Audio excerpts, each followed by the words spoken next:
Hello again, everyone, for another week of wonderful, beautiful Xbox Live indie games. This time we're taking a look at the games that were released from the week of March the 9th to March the 15th, 2014, and we're starting off with Flappy Recker. You could probably tell what kind of game it is.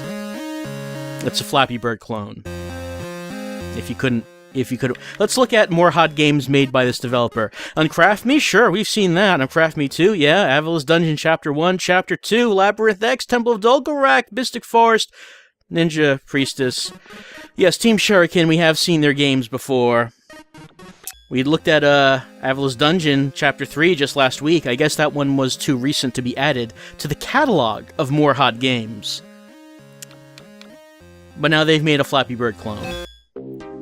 You know, most of their games not really so much about gameplay, but more about, anime girls. No anime girls really to be seen in Flappy Recker, at least so far. So how's the game play? Well, it plays like Flappy Bird. If you haven't played Flappy Bird, you're really not missing out on anything. So don't worry about it.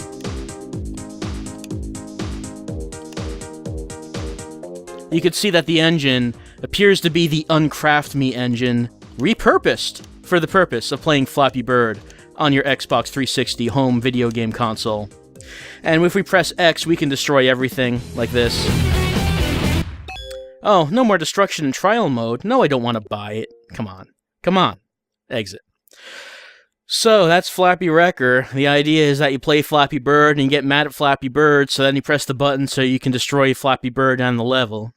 I guess it's a clever idea, capitalizing on people getting angry at Flappy Bird, but it's still kind of it makes the assumption that there are people who want to play Flappy Bird on the Xbox 360. Maybe there are. Maybe I'm wrong that they're not, but it doesn't really seem like a good fit. This Flappy Recker. Next up this week is Color Squared. At least I assume that's supposed to be Color Squared. Maybe it's Color 2. Maybe this is the sequel to Color. I don't know if there was a Color 1, Color to the First Power. I did not do my research. I'm sorry, I did not do my due diligence that you might expect from this quality production of playing Xbox 360 games, Xbox indie games on the Xbox 360. Let's play Color Squared. We could choose the mode and the style. Yep, we're choosing Fall. Choosing Classic, a number of game modes in Color Squared. Okay, so what is this? Alright, letters fall, and we have to press the buttons on the controller to match the colors of the letters that are falling, and then catch them with the bat, the platform, as you can see that we're doing. We lose points if we touch the letters if we are different colors. Remember, it's the life lesson that Color Squared is teaching you. You only get points if you touch the right color. The same color as yourself. Do not touch different colors. I understand that there are plenty of people marching recently who feel exactly that same way in America. Let's try a different mode. Canon? Oh, what is canon mode? This is the official mode, obviously. The one that is canon to the story, to the lore of Color Squared. No, actually, we have a canon. This time, we are shooting the same color as us. So a completely different lesson being taught here altogether. Murder your own kind.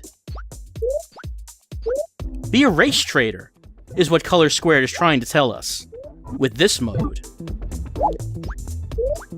How daring and controversial.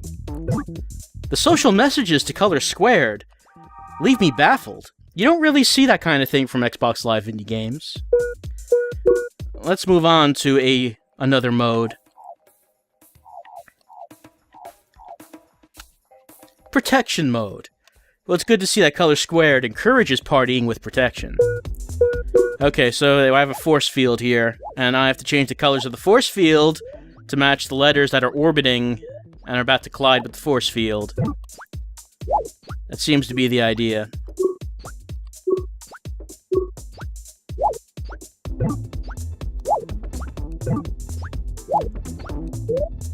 Get any idea about what Color Squared is all about?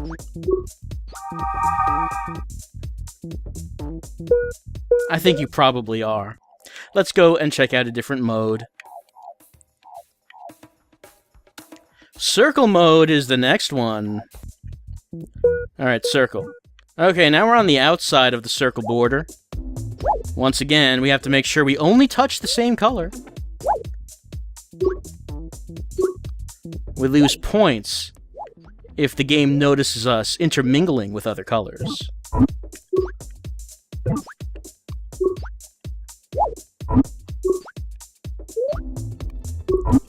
Okay, yeah, so that's that mode. Let's take a look at... Okay, the last mode is Ricochet. Let's have a look at that. Okay. Oh. So now we have a gun, I guess, in the middle of the screen, shooting out the letters. We need to bounce them back whilst being the same colors, and then it will shoot out another letter. So basically, the whole idea is you want to have a fair idea, a fair memorization of the colors and the letters on the Xbox 360 controller is basically the whole idea behind the mini games in Color Squared. Color Squared. It seems to be the whole thing with this game. So that's it with Color Squared. I mean, it seems to be a pretty good presentation. Seems slick, controls well. I mean, there's a few different games in it, so yeah, I mean, it's just a little mini-game thing, but it seems to be quite well made for what it is, and it has quite daring social commentary within. Like I said, you wouldn't expect that from this innocuous presentation, but yes, deep messages concerning race relations from Color Square, available now on Xbox Live Indie Games. Next up this week, we're playing E.Y.E.R.I.S. Press A to continue. We must use the left stick to endure. Endure what, you might ask? Well, we're this little innocent iris in this someplace, I don't know where this is, and we are being terrorized by legions of evil eye monsters that want to do us harm. See? They killed us, and now we must realign our perspective. We do this as the supreme grand overgod eyeball in the background watches us struggle helplessly against the hordes that want to kill us. Take our time, choose wisely, do not act rashly. But sometimes we don't have enough time to make the wise decision, to make the good choices, because we are being harried by killer eyeball monsters, while Grand Overgod Eyeball in the background counts down the time limit that we have to survive. Can we last? Can we appease the Grand Overgod? This time, we have. At first glance, things seem impossible. But you know, without vision, our path is revealed. Would we like to purchase the game to unlock more choices?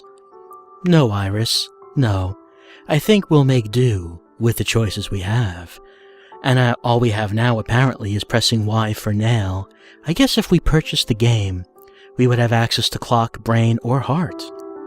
But all we have now is nail, which we'll pick. With nail, we need to use R to express ourselves. What does it mean? It means the game is a dual joystick shooter is what it means. And there isn't always another chance. Sometimes we just fail. Such is the way of E.Y.E.R.I.S. We don't have unlimited lives, it's true. But maybe, if we persevere, if we struggle, perhaps, just perhaps, we'll find favor in the eye of the Grand Overgod Eyeball that watches over all of us. And it will give us a weapon, a gun, that we can use to shoot our tormentors. Our tormentors come in a variety of colors, but we come in white. Don't forget that. Don't forget that. Life lessons from E.Y.E.R.I.S. Get your gun, but only if God approves of it. And of course he does. Of course he does. Next up this week is Flappy Feathers, which, hey, guess what kind of game this is? Go on. Guess.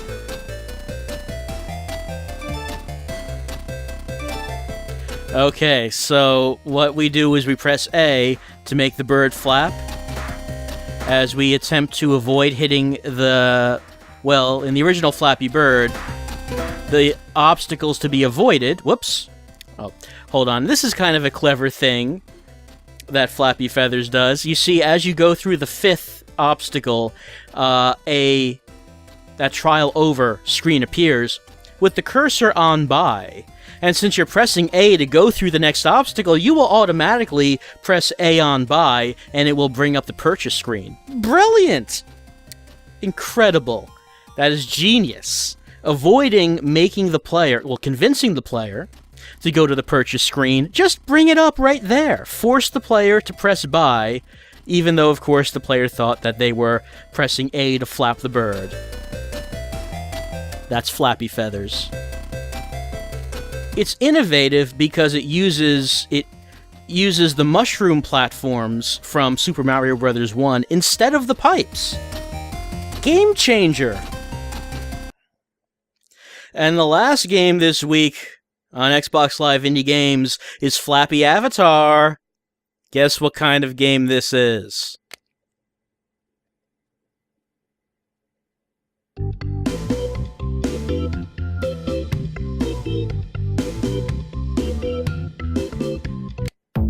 There is my avatar. I press A to tap, and he flaps. We must avoid the obstacles.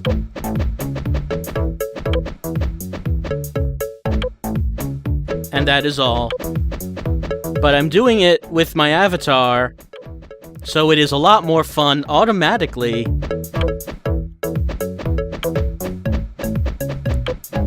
Also, I should mention that this version of Flappy Bird is a lot easier than the other ones we've been playing. When I don't press anything, I go down rather quickly, but when I tap the A button, I only go up a little bit, which gives me a lot more control over how I do this, how I fly. The other Flappy Bird versions, including the original Flappy Bird, makes you gain a lot of height every time you tap. So it makes it a lot more difficult to fly, which was the whole point of the game, I guess. So maybe if you're frustrated with Flappy Bird and how hard it is, you can just, play this. Look, I got 30. This is like my first time booting it up right now. I tried it a little while ago, but it's FlappyAvatar. Okay, 5 games this past week on Xbox Live Indie Games. 3 of them Flappy Bird clones, because hey, it's never too late to try to get in on that. I mean, if you can make it in like an hour, make the game that fast, I suppose why not? The thing about Minecraft clones and stuff like that is it actually takes some time and effort to make one of those. You can't just pump them out, but Flappy Bird clones, no problem. I just can't figure out why we have not seen the convergence of Flappy Bird zombies in Minecraft yet. It seems like an obvious thing. So XBLIG developers, you can have that one for free. Get on that before someone else beats you to it. Because that's what the XBLIG audience really wants. So yeah, Flappy Bird. Hopefully... I was about to say, hopefully this won't last too long, but, I guess that's wishful thinking. Like I said, since it's so easy to pump these out, I guess there's no reason to expect that we will not see more Flappy Bird clones as the weeks go on. Though they're all so similar. They're all so the same. Sure, like Minecraft clones are and double joystick shooters are, but especially Flappy Bird clones, because it's such a specific thing. It's like this one gameplay mechanic that makes up the whole game. It's so specific, so if you make a clone of it, you're just doing that and nothing else. Like you might throw in a bonus thing, like Flappy Recker had the ability to destroy the stage. But aside from that, the core game is not really changing. Anyway, That's Xbox Live Indie Games for the week of March the 9th to March the 13th, 2014. No, March the 15th, 2014. It's a whole lot of Flappy Bird and not much else, so I guess we should get used to it. This is probably the new normal. Have a good week. I'll see you next time.